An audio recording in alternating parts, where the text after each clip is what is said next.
Good evening, everyone. So this week we'll be continuing our lecture series on connective tissue disorders. And in this video lecture, we'll look at Discoid Lupus Erythematosus. So last week we discussed about the pathophysiology of SLE, and it's a good idea to go through that video so you have the basic understanding of pathomechanism before looking at the clinical aspects of DLE. Okay. So without much further ado, I will start this lecture and we'll start our discussion on Discoid Lupus Erythematosus. Now, DLE is a benign inflammatory disorder of the skin, and most commonly it involves the face and the scalp, the sun-exposed areas, and it is characterized by well-defined red, scaly patches of variable size which heal with atrophy, scarring, and pigmentary changes. So it's a benign inflammatory disorder of the sun-exposed areas like the head and neck and face and scalp, and characterized by well-defined red scaly patches and plaques of variable size that heal with atrophy and scarring and pigmentary changes. Now, DLE is the most common form of chronic cutaneous lupus erythematosus. As high as 80% of CCLE cases are actually composed of DLE. So there are three basic types of cutaneous lupus. You have acute cutaneous lupus, you have subacute cutaneous lupus, and then you have chronic cutaneous lupus. Okay. And then you have the systemic manifestation known as SLE. So the most common form of chronic cutaneous lupus erythematosus is DLE, roughly about 80%. We'll discuss acute and subacute LE in a different lecture. Let's move forward.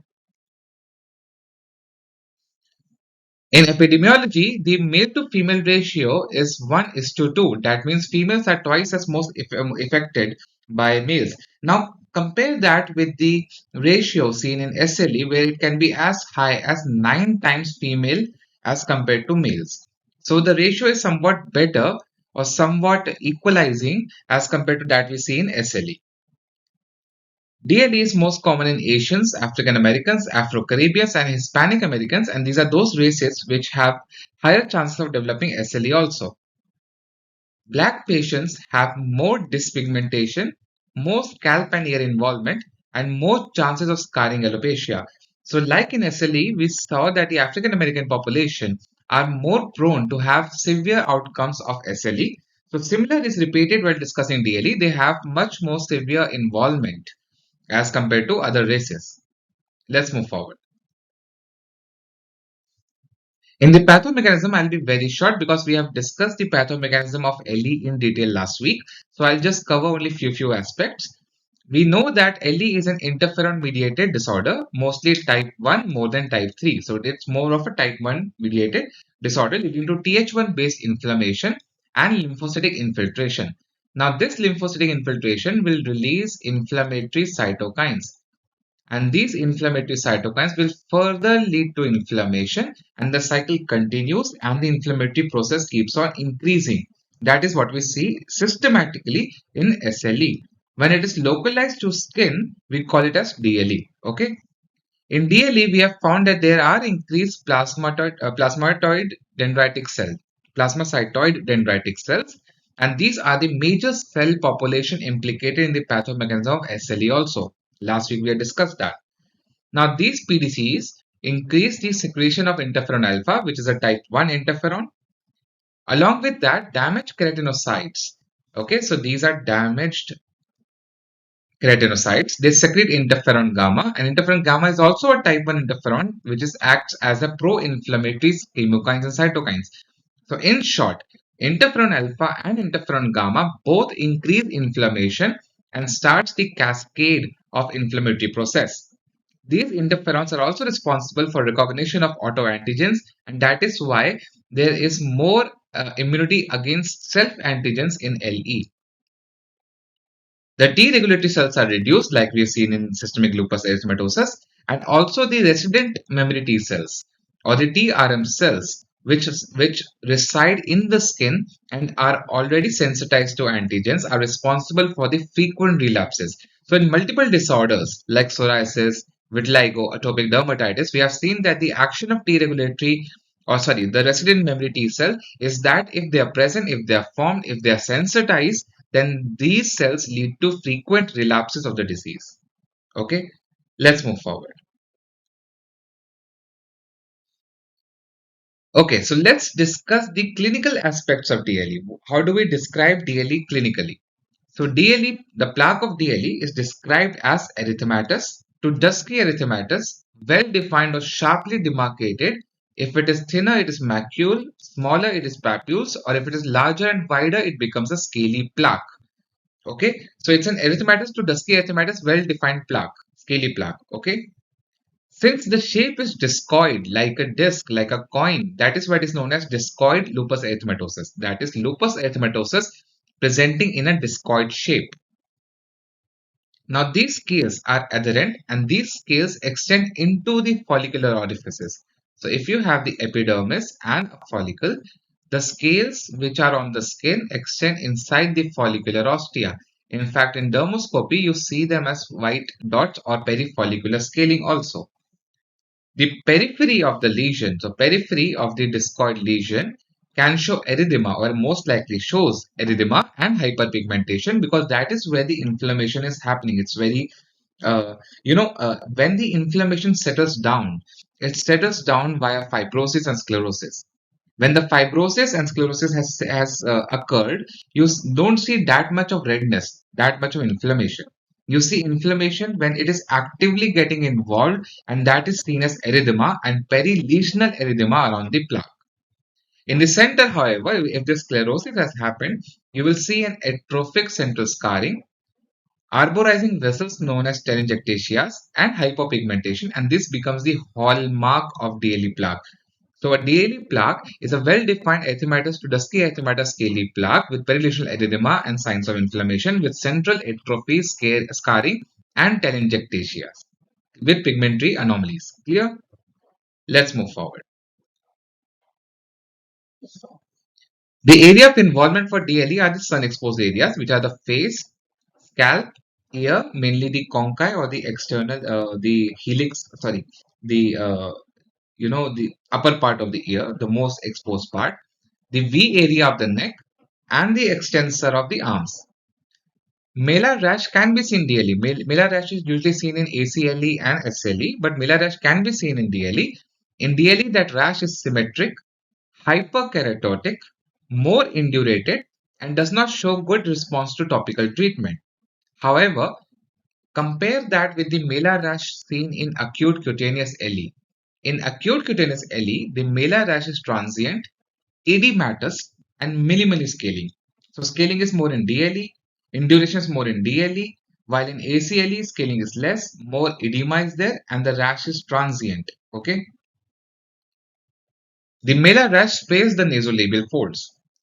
If DLE, which heals around the mouth, can leave behind pitted scars. On the ear, the external ear is mostly involved, which is most commonly involved in the conchal bowl. Now, conchal bowl is the inside curvature of the ear, inside the ear. So that is the conchal bowl and external auditory meatus.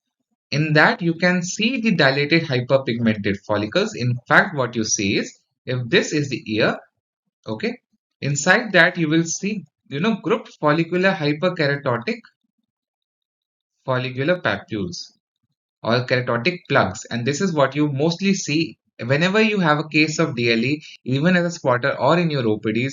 Examine the ear, examine the conchal ball. You are bound to find one or two lesions there. Clear? Let's move forward. Hi.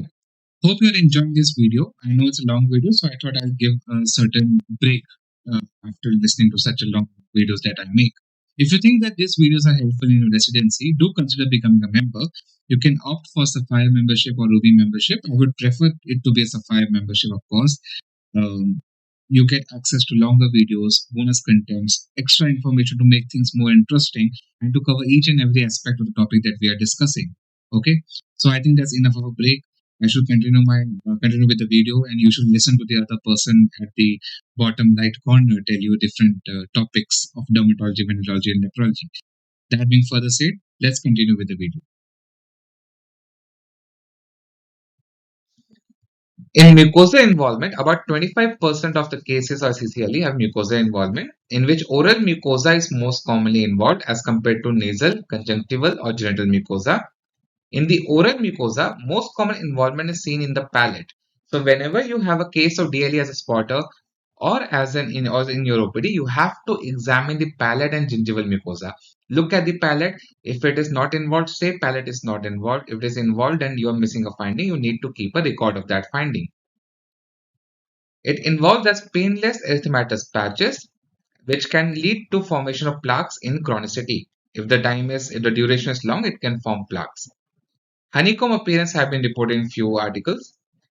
Long-standing plaques can lead to development of central ulceration because of scarring and atrophy, and in fact, development of SCCs have been reported in the central area. Looking at the conjunctival mucosa or the pharyngeal mucosa, the lower eyelid is most commonly involved. The upper eyelid might be protected to some extent by the eyebrows or the frontal bossing of the bone, but the lower eyelid is exposed to the sun, and maybe that is the reason why lower eyelid conjunctiva or lower eyelids are more involved as compared to the upper eyelid.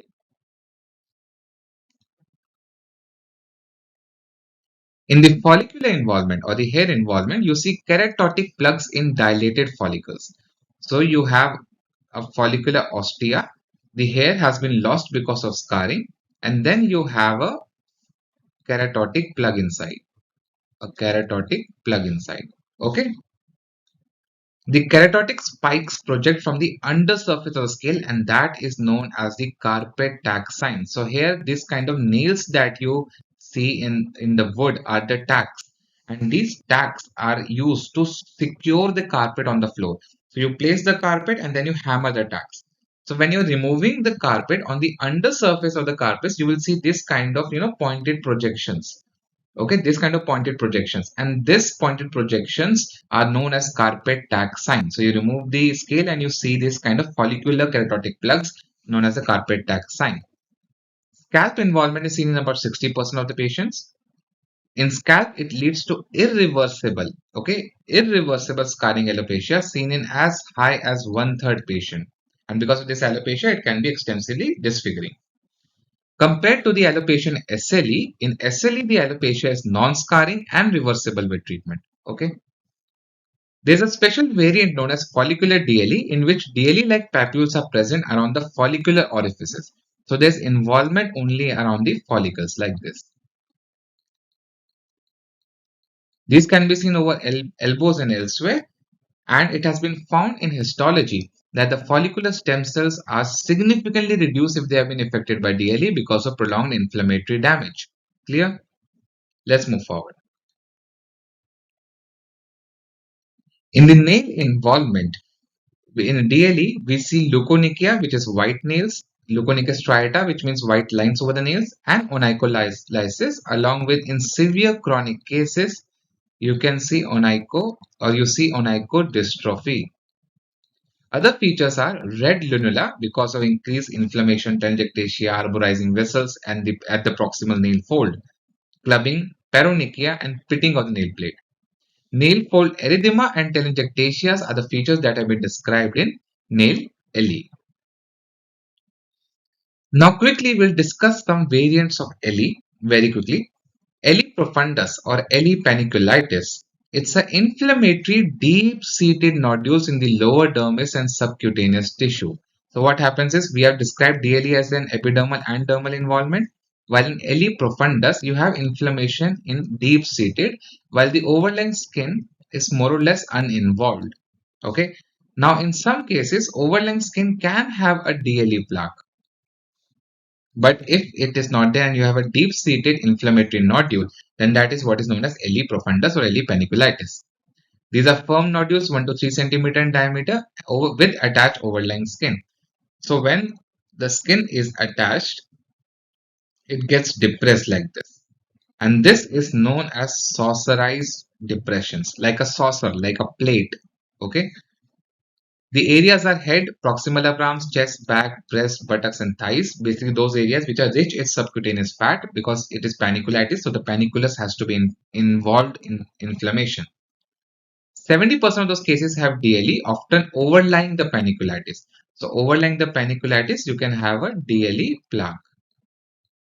50% have associated SLE but less severe symptoms. Clear? Let's move forward. Now, Blain LE. Blain LE is known as lupus perniosus. Perniosus is normal chilblain. Okay, normal chilblain. And if chilblain-like features occur in an LE patient, it is known as lupus perniosus. Clear? It presents as purple-red patches, papules, and plaques on the acral areas like toes, fingers, and face, which heal with scarred atrophic plaques and telangiectasias. So you will see purple-red patches and plaques over the fingertips, over the toe tips, which heal with scarred and atrophy. Okay. It is precipitated by cold and damp climates, like we see in normal chilblains. Biopsy shows features of LE, which is superficial and deep lymphocytic perivascular infiltrate. The special thing is that you see much more fibrin deposition in reticular blood vessels. So there's fibrin deposition, there's a component of vessel damage, and that is over the acral areas, and you see these kind of features in chilblain biopsy. Let's move forward. In LE, Tumidus. Tumidus means tumid, indurated, succulent, filled with fluid, or filled with a wet, thickened sponge-like presentation. Okay, so it's LE tumidus or tumid LE is described as succulent, edematous, urticaria-like plaques with little epidermal changes. So it will be like a swollen, indurated erythematous plaque, well-defined plaque. The adnexa is mostly spared and follicular plugging is very minimal if at all present. So in the previous variants, we have seen the involvement of the follicular ostia, keratotic plugs. It is minimal in LE tumidus. Most patients have negative ANA, but the prognosis is benign. It often responds to treatment. It resolves without scarring or any pigmentary anomalies. And LE tumidus is the most photosensitive subtype of cutaneous lupus. Other photosensitive types are, acute cutaneous LE and the photosensitivity seen in SLE. But if we are talking about cutaneous lupus, it is the most photosensitive subtype of cutaneous lupus. Let's move forward. Now, histopathology. And it is a very simple histopathology to understand. The epidermis shows hyperkeratosis, atrophy, and at the dermoepidermal junction, you see interface dermatitis with thickened basement membrane. So it's an example of lichenoid tissue reaction pattern. Okay. In the dermis, you see pandermal dense periadnexal perivascular CD4 positive T cell infiltrate and macrophage infiltrate, along with mucin deposition extending up to the subcutis. So if you have this biopsy, dermoepidermal junction and epidermis, epidermis shows hyperkeratosis and atrophy. Dermoepidermal junction shows thickening. And then you have an interface dermatitis, and around the vessels and adnexa, you have lymphocytic infiltrate extending to the entirety of dermis, reaching the subcutis. It can also involve subcutis. If only the subcutis and lower dermis or only the subcutis is involved, it is mostly seen in lupus panniculitis. Clear? Let's move forward. So look at this image I've taken from Bolognia. You can easily appreciate the perivascular periadnexal lymphocytic infiltrate extending deeper to the subcutis. So in one section, you can see the level of inflammation. It is involving entire of dermis and subcutis in perivascular periadnexal location. So in immunohistology, you will take another sample and send it for DIF. You will find the biopsy from the lesions positive in about 90% of patients. Mostly, the biopsies taken from head and neck and arms, the sun-exposed areas, show more chances of being positive as compared to biopsies from the trunk. Older the lesion, more the chances, higher the chances of it to be positive on DIF. In immunohistology, you will see deposition on the upper dermal collagen fibers along the lamina densa basement membrane zone. So at the level of lamina densa, you have deposition of the immunoreactants. Okay. So if it is along the lamina densa, if it's along the basement membrane zone, what you will see is a band-like or sometimes granular, but mostly band-like deposition around the basement membrane zone at the dermoepidermal junction. So that is what we see in immunohistology. Okay. In LE profundus, like we described that in LE profundus, you have deeper involvement, the dermal involvement mostly. Okay. And significant involvement, deep-seated involvement of the deep dermis and the subcutis. So this similar kind of immunoreactants you will see in a perivascular region like this. So you can also have perivascular involvement in immunohistology. Clear? So let's move forward. So let's quickly discuss the dermoscopy of DLE. So scalp dermoscopy or scalp DLE lesion on dermoscopy shows features. So features like thin arborizing vessels. So these are the vessels which are thin. They are branching. That is why that is known as arborizing or branching vessels. And that just shows you telangiectasias that is happening, which is a part of inflammatory damage or increased inflammation. You see large yellow dots, like these are the large yellow dots, and these are the follicular openings devoid of hair shaft. That is because of follicular damage in DLE. You see speckled yellow-brown pigmentation. So here you can see smaller speckling, small yellow-brown pigmentation, and that is because of follicular scarring, follicular PIH, and pigmentary damage or inflammatory damage leading to pigment incontinence. More than that, also you can see the white scales around the follicles. So if you look around the follicles, you will see a little bit of whitish area, and that is because of perifollicular scarring. Clear? Appreciate that. Appreciate the scales here. So this scale, if it is in a linear line-like fashion, like here, these are the scales that we see clinically over DLE. If these scales are present around the hair follicles, then these are perifollicular scarring. That is because of perifollicular or the follicular damage. You see hairpin vessels, which is just a feature in inflammatory damage. In fact, it's a very important feature in DLE, the presence of hairpin vessels. Okay, so these are those vessels which are abruptly cut off, and you can see them in dermoscopy. Background of pink or white background like hair or abnormal structureless areas is a sign of sclerosis going into fibrosis, inflammatory damage leading to scarring of the central areas. These are all dermoscopic findings of DLE. So I'll remove these markings. If you want, you can take a screenshot, but I'll mention the article in the further reading page, and you can go and look at the URL. I'll also mention them in the description of the video. Okay, let's move forward. Good evening, everyone. I hope you're enjoying this video, and I've come again to ask you to vote for Delhi for Dermocon 2028. So with the support of IDB Delhi State Branch, do vote for Delhi and come and meet all the dignitaries here. And let's have a good academic discussion in the backdrop of the cultural heritage that Delhi offers.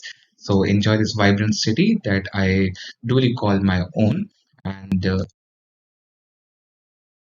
if you follow this instruction to become an e-voter, you can just easily vote on the IDBIL website. It hardly takes less than a minute, and it's better to vote as early as possible. Will help you in tackling all those spam calls that you get.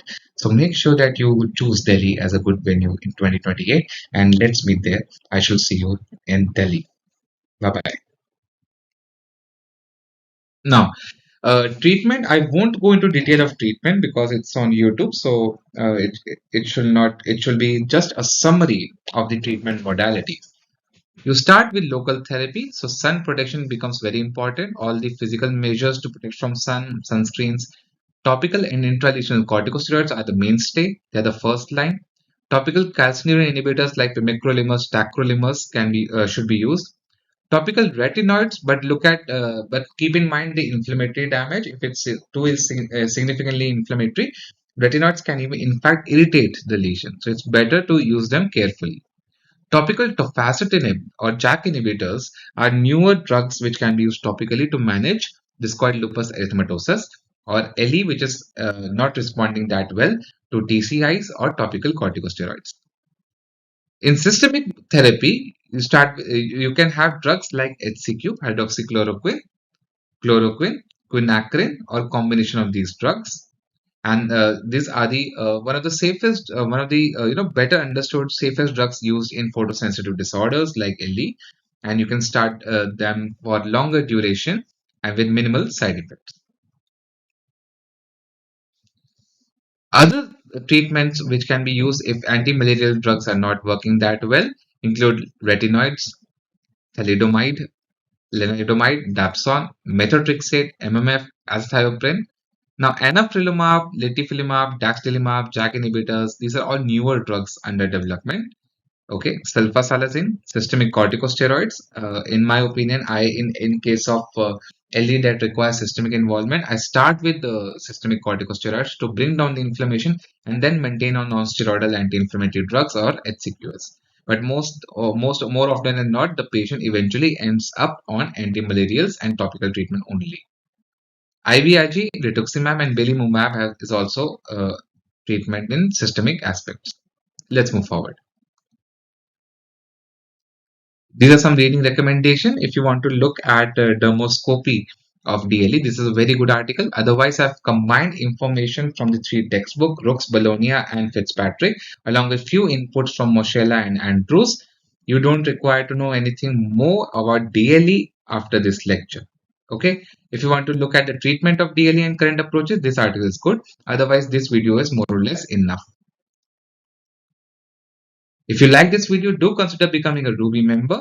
And if you think that these videos are helpful in your residency, consider becoming a Sapphire member. I plan to discontinue Ruby membership in coming few months. So if you really want to contribute and motivate me making these videos week after week, do consider becoming a Sapphire member of the channel. Okay. With that, I would like to finish this week's lecture on Discoid Lupus Erythematosus. Go back and see the video on pathomechanism of SLE. You will be easily able to understand everything as from the pathomechanism side. And after this video, you'll be able to understand the clinical aspects of DLE. Okay, we'll meet next week with a newer topic in connective tissue disorders. We'll be continuing our discussion on lupus erythematosus. Till then, adios and bye-bye.